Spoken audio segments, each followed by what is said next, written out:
টাকা হাওলাদ নেওয়ার সময় পায়ে ধরে, আবার টাকা চাইলে সে ঝাড়ি মারে।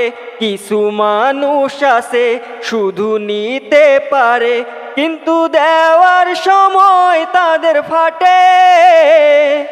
ও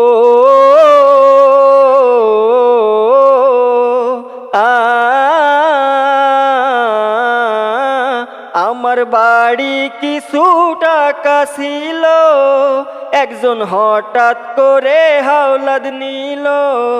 2 দিন পরে দেবে বলে টাকা নিছে, 2 মাস পরে ঝগড়া করে দিছে।